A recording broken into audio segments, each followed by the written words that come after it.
Ako si Joey Salgado. Nagsimula akong desk saka labor correspondent for We Forum nung binuo na to ulit bilang afternoon tabloid. Nung magsara yung We Forum, inabsorb ako sa Malaya, ginawa kong labor reporter. So all throughout the pre-EDSA period, ang beat ko was labor. Ang background ko kasi bago ko sumama pa sa We Forum in Malaya, nagtrabaho talaga ako sa isang workers newspaper. Babad na talaga ako sa mga pagko-cover ng mga labor strikes, mga unions. Kabisado ko na yung beat pagdating sa unions. Nung Bagwis, nandun ako sa Bagwis noon. Nung kinuha ko sa Malaya, ang instruction sa akin ng desk, kailangang may presence ng Malaya mismong sa Ministry of Labor. Kasi hindi nako-cover yung yung department, yung DOLE, Ministry of Labor pa noon. So yun ang isang unang ginawa ko. Wala naman akong problema sa pag-establish ng contacts with the unions kasi matagal ko na silang kilala. Karamihan, first week, wala akong ginawa kundi magbabad sa Ministry of Labor noon. At isa sa mga unang ginawa ko noon ay talagang dumiretso sa office ni Cablas, who was then a Minister of Labor. Talagang umikot, nagbabad para mga makilala. Yung reputation ng Malaya noon, pagdating sa mga union ay napakataas ng pagtingin nila na napakadali silang kausapin doon sa bagay na yun.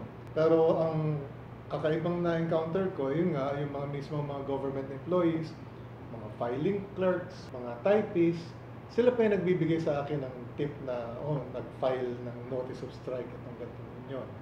Na hindi naman nakukuha na ibang mga dyaryo. Or yung mga undersecretaries mismo, very accommodating, makwento, maraming binibigay ng mga kwento. At mismo si Cablas, ito nga yung sinabi ko kanina na pagdating ng hapon, wala na halos trabaho, kwentuhan sa opisina ni Cablas. Memorable sa akin kasi ito yung unang front page story ko for Malaya. Yun yung kumakalat noon na may sakit si Marcos.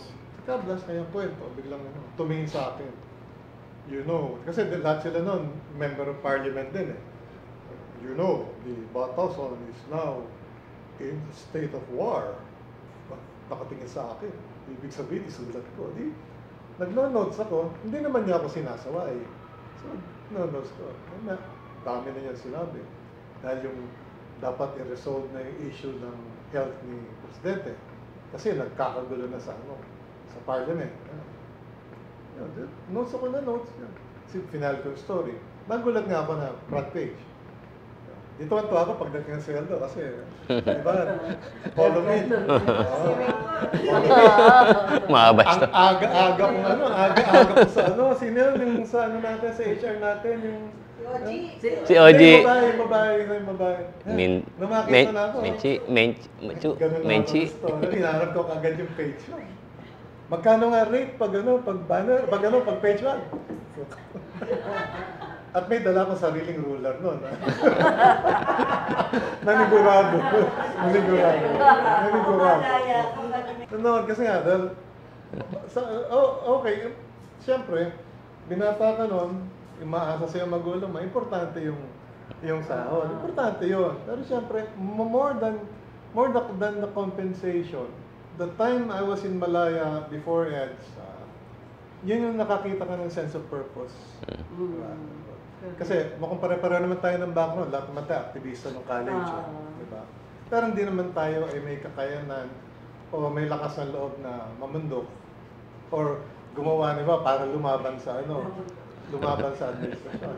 So ano yung gagawin mo? Ang kayang mo gawin ay magsulat, mag-cover. Wala ka namang ginagawang fiction. Ang sinusulat mo lang kung ano yung nakikita mo, kung ano yung nasa mga dokumento. Being in Malaya during that period gave me, and I'm sure most of my contemporaries, a sense of purpose. Na ito yung ambag mo para sa bayan ng panahon na yun.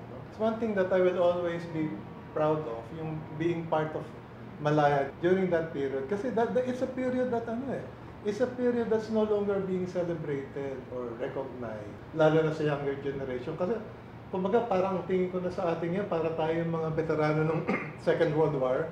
Mhm. Na nagkakwento ng mga war stories natin, yung mga kabataan yun, eto na naman si Lola, paulit-ulit na naman ang kwento. Mga kinakwento ni Edith yung mga taong nag-donate, tumutulong, nagbibigay ng tips.